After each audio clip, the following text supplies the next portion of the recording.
and welcome to our latest episode of #Thinking Together. Today we want to be motivated to achieve. Today's episode is called Be Ready. But be ready for what? Number 1, be ready because you're in a war, so you have to fight against Satan's devices. If we're not prepared for challenges, we will have disastrous outcomes. Do you know who fell in this trap? The designers of the Titanic. They felt that they were invincible, so they only prepared 20 lifeboats, enough to save 1,178 people, although the capacity of the ship was 3,327. What was the result? The result was that day 1,503 people died because they weren't prepared, and it became one of the biggest tragedies in history. Likewise, if we aren't prepared for Satan's wars, his temptations, his traps, we will also lose our spiritual life. So be ready, always be on the lookout. Temptation might come through people around you, through the world around you, through films, through situations, through your environment, so always be ready. Number 2, be ready to benefit. Our church is very rich. It's given us the liturgy, the sacraments, our Father of Confession, everything we need to benefit. It's our choice. If we take it seriously, if we respect the invitation to God's house, if we focus on prayers, if we are always in touch with our Father of Confession, we will be ready for heaven.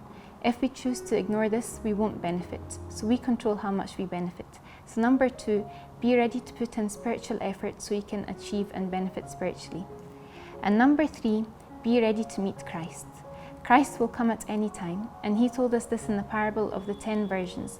5 were foolish and 5 were wise. Christ said, the bridegroom came, and those who were ready went in with him to the wedding, and the door was shut. This was in Matthew chapter 25, verse 10. So Christ here said, be ready. Only those who are ready will enter heaven. How can we be ready? Be ready by always repenting, by always praying.